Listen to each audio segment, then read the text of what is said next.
Nah, tempat yang boleh digunakan untuk sholat itu tentu secara umum adalah masjid.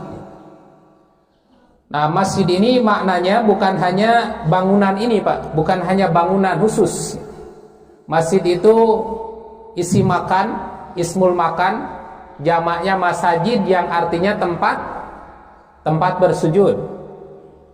Nah, secara umum masjid itu bermakna tempat bersujud, dan ini memiliki dua makna. Yang pertama, makna masjid itu kata Nabi bermakna al-ardu, bermakna tanah, permukaan bumi, seluruh permukaan bumi, baik tanahnya, rumahnya, atau di atas kendaraannya, itu disebut dengan masjid. Jadi masjid itu secara umum al-ardu, permukaan bumi. Kata Nabi SAW, ju'ilat liyal ardu masjidan wa tahuron, dijadikan untukku al-ardu, bumi atau permukaan bumi ini, masjidan, sebagai tempat untuk bersujud, wa tahuron, dan sebagai alat untuk bersuci. Jadi dimanapun Bapak Ibu tersusul waktu sholat, maka sholatlah di situ, karena seluruh tempat itu adalah masjid, seluruh tempat itu adalah tempat bersujud. Nah, kecuali tadi yang dikecualikan, ilal maqbaroh, kecuali kuburan. Kemudian yang kedua, masjid itu bermakna bangunan atau tanah. Nah, dulu mah tidak ada bangunan, atau jarang yang namanya masjid dalam bentuk bangunan. Zaman Nabi itu hanya batas-batas saja, Pak. Coba, bisa nggak membangun masjid sehari selesai? Nggak bisa. Tapi di zaman Nabi mah bisa. Kenapa? Ya karena cuma membuat batas. Nah, ini dari situ batasnya ini pohon ini, dari sini batas pohon ini, dari belakang batas batu ini, depan batas batu ini, udah selesai. Niatkan saja sebagai masjid. Jadi masjid itu bisa dalam bentuk bangunan atau tanah yang wakfun lillah, yang diwakafkan kepada Allah untuk tempat sholat khusus, tidak boleh yang lainnya. Nah, ketika tempat itu, bangunan itu diwakafkan kepada Allah untuk tempat khusus beribadah sholat, maka itu disebut masjid. Kata Allah dalam Al-Quran, innal masajida lillah, sesungguhnya masjid-masjid yang ada di muka bumi ini semuanya milik Allah, bukan milik ormas, bukan milik yayasan, bukan milik ketua DKM, tapi masjid itu innal masajida lillah, masjid-masjid itu semuanya milik Allah. Makanya masjid mah harus diwakafkan, Pak, dan nggak boleh bikin masjid di rumah. Kenapa? Nanti kalau Bapak menjual rumah nggak akan laku. Ini saya mau jual rumah, kecuali ruangan ini nih. Kenapa? Ini mah masjid, mau laku, Pak. Maka di rumah mah bukan masjid, musalla, tempat sholat secara umum. Nah, masjid itu harus wakfun lillah, wakaf untuk Allah. Tidak boleh dijual, tidak boleh dihibahkan, tidak boleh diwariskan, hanya dipakai khusus untuk beribadah. Kata Nabi SAW, negara-negara, kota-kota yang paling dicintai oleh Allah adalah bagian-bagian masjidnya. Negara-negara yang paling tidak disukai oleh Allah adalah bagian-bagian pasarnya. Kenapa pasar tidak disukai? Karena umumnya di pasar itu banyak orang yang berdosa, Pak. Ngabara rokok, itu biasa di pasar. Malah orang yang tidak punya iman nipu, menjual barang haram. Jadi yang sisi kota, sisi negeri yang paling disukai oleh Allah adalah masjid-masjidnya. Sisi kota yang paling dibenci oleh Allah adalah pasarnya. Nah, kenapa? Karena di masjid itu, kenapa masjid dicintai? Karena di masjid itu tempat orang bersujud, di masjid itu tempat orang berdoa, di masjid tempat orang berzikir, di masjid tempat orang beristighfar, di masjid tempat orang menghambakan diri kepada Allah. Makanya kalau di satu komplek di situ ada masjid, itulah komplek yang terbaik, Pak. Kalau tidak ada masjid, dosa semuanya. Kalau di satu negeri nggak ada masjid satupun, maka dosa semuanya. Karena dari bagian kota-kota yang paling dicintai oleh Allah itu adalah bagian-bagian masjid. Nah, kata Nabi SAW dari sahabat Abu Dar, ya Rasulullah, ayu masjidin wudi'a fil ard awal. Masjid mana yang paling pertama dibangun di muka bumi? Qala, Nabi menjawab, al-Masjidul Haram, Masjidil Haram. Nah, Masjidil Haram pada asalnya tidak seperti bangunan sekarang, tapi hanya ditandai dengan batu-batu. Qultu summa ayun, lalu masjid mana lagi ya Rasul? Al-Masjidul Aqsa, kemudian Masjidil Aqsa. Qultu kam bainahuma, berapa jarak antara Masjidil Haram dan Masjidil Aqsa dibangunnya? Qala arba'una sana, 40 tahun. Nah, ini pernah saya bahas bahwa yang dimaksud 40 itu di sini bukan menunjukkan jumlah 40, tetapi menunjukkan waktu yang cukup panjang. Maka wa ainama adrokat ka shalah, dimanapun salat menyusulmu, datang waktu salat menyusulmu, fasalli, salatlah di situ. Kalau tidak ada masjid, nggak usah mencari-cari masjid, fasalli, salatlah di situ. Sedang sepedahan ke gunung, datang waktu sholat, ya sholatlah di gunung. Sedang bermain ke pantai, datang waktu sholat, tidak ada tempat khusus untuk sholat, tidak ada masjid untuk sholat, fasolli, sholatlah di situ. Kata Nabi, fahuwa masjidun, itu semuanya masjid. Nah, masjid yang dimaksud dalam pernyataan yang terakhir ini adalah masjid secara umum, tempat bersujud. Sementara dua masjid yang disebutkan pertama, yaitu Al-Masjidil Haram dan Al-Masjidil Aqsa, itu adalah masjid secara khusus yang waqfun lillah, diwakafkan untuk Allah, dijadikan tempat khusus untuk beribadah, untuk sholat, tidak boleh dipakai tempat-tempat yang lainnya. Makanya ketika sebuah tempat sudah diikrarkan sebagai masjid, mulai di situ Pak ada aturan yang tidak boleh dilanggar. Nah, seperti apa aturannya? Nah, pertama,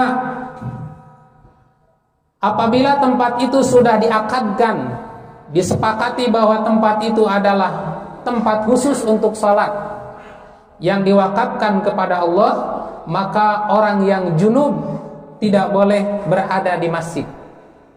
Yang junub itu yang berhadas besar, dari kata janub yang berarti asalnya jauh, Bu.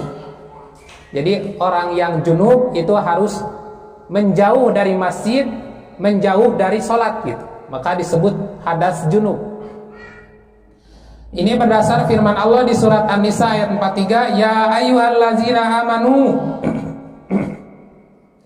wahai orang-orang yang beriman, la taqrabus shalah wa antum sukara, kamu jangan dekati sholat ketika kamu sedang mabuk, hatta ta'lamu ma taqulun, sehingga kamu mengetahui, sadar apa yang dibaca, apa yang diucapkan. Wala junuban, dan tidak boleh orang yang junub. Di dalam tafsir Ibnu Abbas dikatakan tidak boleh orang yang junub mendekati masjid, atau tidak boleh datang ke masjid orang yang sedang dalam keadaan junub, illa abiris sabil, kecuali hanya sekedar lewat, hatta tagtasilu, larangan ini berlaku hingga dia mandi besar. Kalau sudah mandi besar, silahkan gitu. Nah, ayat ini ternyata ada sebab turunnya, Pak.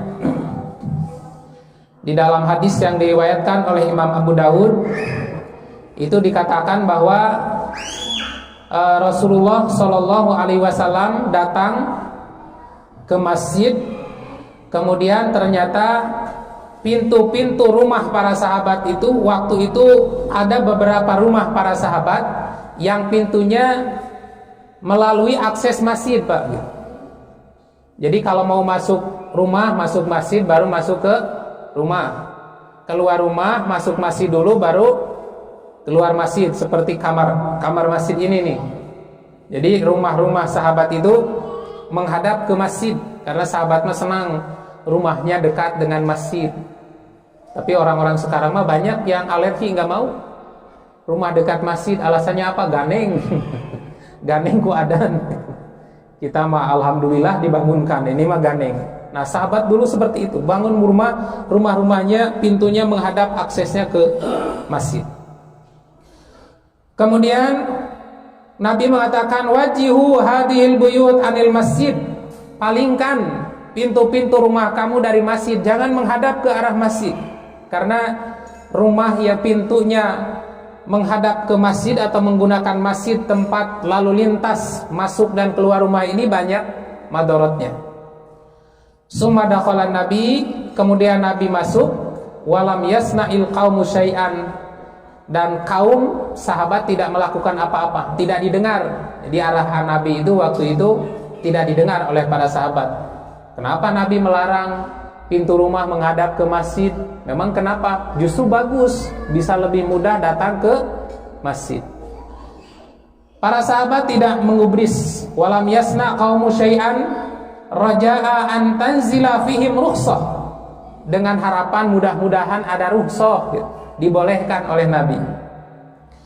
Kemudian fa kharaja ilaihim ba'du, Nabi keluar lagi, dan kemudian perintahnya sama Pak seperti tadi, wajihu hadhil buyuta anil masjid. Palingkan depan-depan pintu-pintu rumahmu dari masjid, jangan menghadap ke masjid.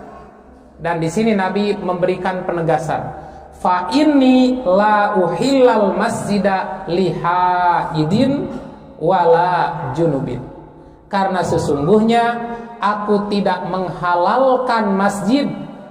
Maksudnya tidak menghalalkan masjid itu tidak menghalalkan masuk ke masjid, tidak menghalalkan tinggal di masjid, lihaidin, bagi ibu-ibu yang sedang haid, wala junubin, dan bagi yang sedang junub. Nah, hadis ini sahih Pak, karena ada yang mengatakan dhaif. Hadis ini katanya dhaif, jadi boleh saja tinggal di masjid asal tidak menetes darahnya. Nah, padahal hadis ini mutlak, tidak ada kata-kata bila tidak menetes darah boleh, tidak ada perkataan itu. Nabi berkata secara mutlak, tidak halal datang ke masjid, tidak halal tinggal di masjid perempuan yang sedang haid dan yang sedang laki-laki atau perempuan yang sedang junub. Tidak ada pengikat. Ya, kalau bisa kalau tidak netes darah nama nggak apa-apa, tidak ada.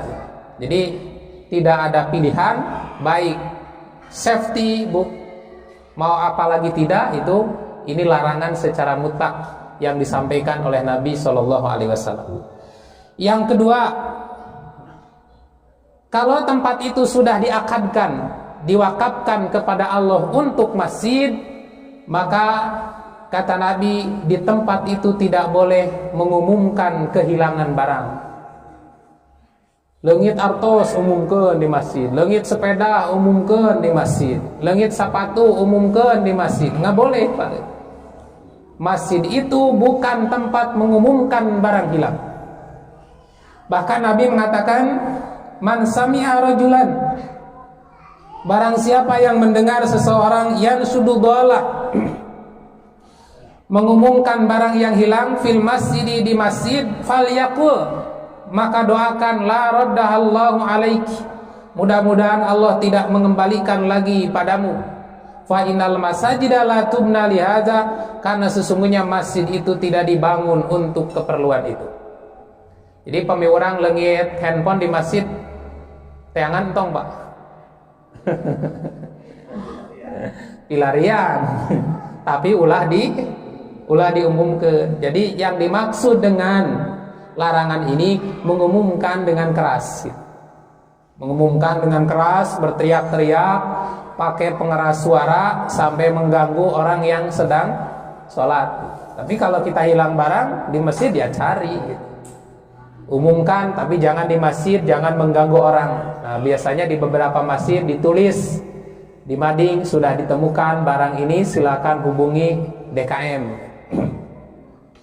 Nah, tapi kalau sampai diumumkan di hari Jumat, nah ini pelanggaran, ini tidak boleh. Nah, bagaimana kalau mengumumkan kenceleng? Mengumumkan kenceleng hari Jumat boleh? Sami Pak, nggak ganggu kene tahu kayak gitu. Jadi ilahnya itu mengganggu. Maka tidak perlu, insya Allah yang berinfak sudah ikhlas, tidak perlu diumumkan. Dan nu infak lagi 2000-an. Jadi terkedah diumumkan. Yang ketiga, kalau tempat itu sudah diakadkan sebagai masjid, kata Nabi tidak boleh dilakukan akad jual beli. Baik akad jual beli ada barangnya di situ, jual handphone, ada barangnya langsung akad jual beli, atau hanya akad saja tanpa barang, itu juga tidak boleh.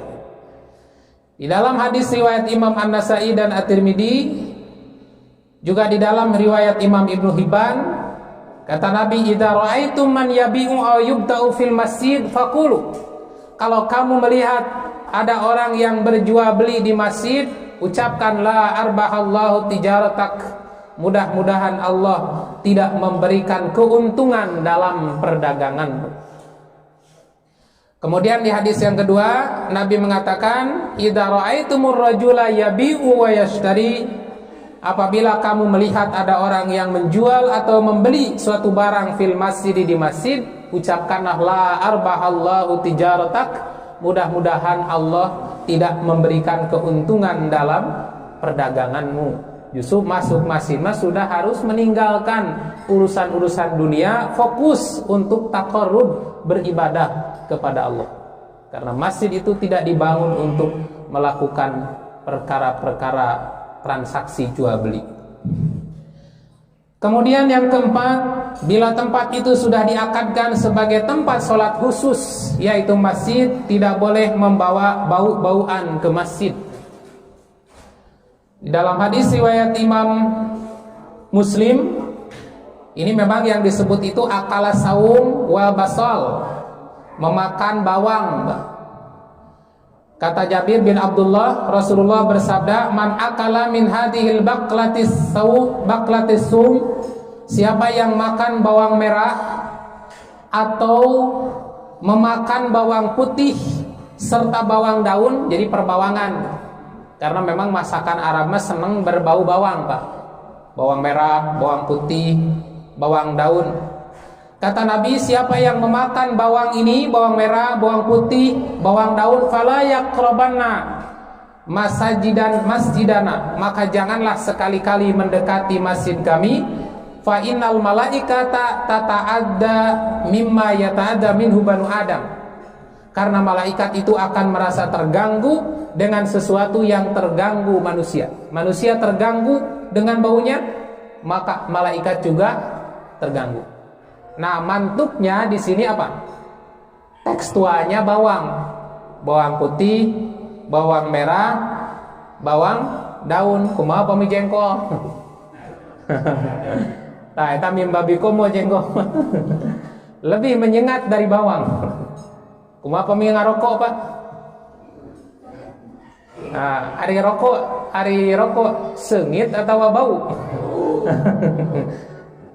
Margi aya menyebatkan ada rokok mah sengit. Jadi kayaknya ngarokok di masjid. Nah, bagi sebagian orang itu mengganggu, bahkan memadorotkan. Jadi kalau ngarokok jangan di masjid, Pak. Nah, makan-makan, ya tak makan-makan kumaha ya. Boleh nggak makan-makan di masjid? Saya bawangnya tidak ada bawangnya. Ya asal setelahnya disterilkan lagi. Karena mengeluarkan satu remeh atau satu titik debu dari masjid, pahalanya akan diperlihatkan oleh Allah. Berarti membuat satu remeh, membuang satu remeh di masjid, dosanya juga diperlihatkan. Jadi mangga silakan terus dijajarkan. Asal nanti dibersihkan lagi, steril lagi, tidak meninggalkan satu remeh pun. Nah, di sini mantuknya bawang putih, bawang merah, bawang daun. Tapi mafhumnya semua yang bau-bau jangan ke masjid. Jadi kalaupun sudah mau makan bawang putih, bawang merah, bersihkan dulu. Jangan sampai ketika Allahu Akbar tetangga pingsan gitu. Nah, karena kata Nabi, sesuatu yang mengganggu manusia, malaikat pun akan terganggu dengan baunya. Yang kelima, kalau tempat itu sudah diakadkan sebagai masjid, maka dilarang nagih hutang di masjid. Nah, ulah naragi di masjid. Malah kalau ada orang yang nagih hutang di masjid, lunas setengah. Lunas setengah. Ini pernah kejadian di zaman Nabi SAW. Ada orang yang nagih hutang di masjid. Jadi namanya ini Ka'ab bin Malik. Ka'ab bin Malik radhiyallahu anhu pernah menagih hutang kepada Ibnu Hadrad di dalam masjid. Dan suaranya itu keras, itu nagihnya keras, dengan suara keras sampai terdengar oleh Nabi SAW yang sedang berada di rumah. Maka Nabi keluar sambil menyikap tirainya, lalu memanggil, "Ya Ka'ab." Kata Nabi, "Hei Ka'ab." "Labbaika ya Rasul." "Ya baiklah ya Rasul." "Do' min daika hada." Kata Nabi, "Do' min daika hada." Bebaskan hutangmu ini. Kemudian wa'uma ilaihi asyatra, Nabi memberikan isyarat, bebaskan setengahnya. "Laqad fa'altu ya Rasul." Sungguh sudah saya lakukan ya Rasul. Kemudian kata Nabi, "Kum faqdihi." Lalu bayarlah setengah lagi. Jadi karena nagihnya di masjid, maka Nabi memerintahkan supaya membebaskan setengahnya. Hutangna 1 juta, nagih di masjid lunas 500.000. Nah, mata yang lunas sok tagih di masjid. Ngarah lunas. Nah, ini beberapa etika yang harus diperhatikan, Pak. Tidak boleh nagih hutang di masjid. Kemudian yang keenam. Yang keenam terakhir, dan ini yang sekarang masih banyak dilanggar oleh sebagian saudara-saudara kita kaum muslimin. Di masjid itu riuh rame mengumandangkan nasyid. Nazom teh lagu itu teh, Pak. Jadi lagu teh dalam bahasa Arabnya disebut nazoman, nazom disebut nasyid. Nah, di dalam hadis ternyata itu dilarang mengumandangkan nasyid di masjid. Ini hadisnya jelas. Ini riwayat Imam At-Tirmidzi dari sahabat Amr bin Su'aib, dari ayahnya, dari kakeknya, dari Rasulullah sallallahu alaihi wasallam, annahu naha an tanasudil ashari fil masjid, bahwa Nabi sallallahu alaihi wasallam melarang melantunkan syair-syair di dalam masjid. Ilahilas tulil firdausi ahla, itu mah contoh. Nah, itu teh syair itu teh, Pak. Hanya memang di beberapa tempat masih ada kaum muslimin yang berkeyakinan bahwa kalau membaca syair itu, ilahilas tulil firdausi ahla wala aqwa ala nari jahimi fahab di taubata waghfir dunubi fa innaka ghafirul dzanbil azimi. Itu 2 bait syair itu dibaca, maka seluruh maksudnya akan dipenuhi. Seluruh permohonannya akan dipenuhi, dosa-dosanya akan diampuni. Makanya biasanya di beberapa masjid masih ada yang meyakini dibaca bareng-bareng ba'da Jumat. Selesai Jumatnya bukan wiridan, tapi bareng-bareng mendendangkan syair ilahilas tulil firdausi ahla wala aqwa 'alan naril jahimi fahabli taubatan waghfir dzunubi fa innaka ghafiru dzanbil azimi. Nah, kalau baca ini ba'da salat Jumat, diampuni dosa, dikabulkan seluruh permohonan. Tapi tidak ada sumber dalilnya sama sekali. Yang jelas ini malah melarang, melanggar larangan Nabi, annahuna antanasudil ashar fil masjid. Nabi melarang mengumandangkan syair-syair, nasyid-nasyid di masjid. Kan banyak nasyid-nasyid yang biasanya dikumandangkan qabla azan ya Pak. sebelum adzan bersyair, naon syair teh? Nu ngajak salat teh tadi. Ayo urang salat berjamaah. Kemudian ba'dal azan mengumandangkan syair lagi. Nah, ini dilarang, Pak. Tidak boleh mengumandangkan syair di masjid. Memang ada sahabat pernah mengumandangkannya, dan ini yang dianggap pemalingan dari hukum haram. Makanya Imam At-Tirmidzi di dalam bab Imam At-Tirmidzi ini membuat judul babnya Babu Maja'a fi Karahatil Bai wasyira'i wa insyadidolah wasyi'ri fil masjid. Bab tentang karahiyatul bai, makruh berjual, bai wasyara, makruh berjual beli, wa insyadidolah, makruh mengumumkan barang hilang, wasyi'ri, makruh mengumandangkan syair nadoman di masjid. Jadi karena memang ada hadis yang pernah seorang sahabat pernah mengumandangkan syair kemudian ditegur oleh Umar bin Khattab, lalu kemudian sahabat itu berargumen, saya dulu pernah mengumandangkan syair di hadapan orang yang paling mulia, yang lebih baik dari Anda, yaitu Rasulullah SAW, dan Rasul tidak melarangnya. Tetapi dalam hadis ini Rasul naha antanasudil asar, Rasul justru melarang. Dua-duanya hadis ini sahih. Makanya kesimpulannya bukan haram mutlak tetapi makruh. Nah, yang makruh itu lebih baik ditinggalkan. Jadi terkedah, Pak. Sebelum adzan, setelah adzan tidak perlu membaca nadom-nadoman atau syair-syair. Salat saja, berzikir saja, beristighfar saja sudah cukup.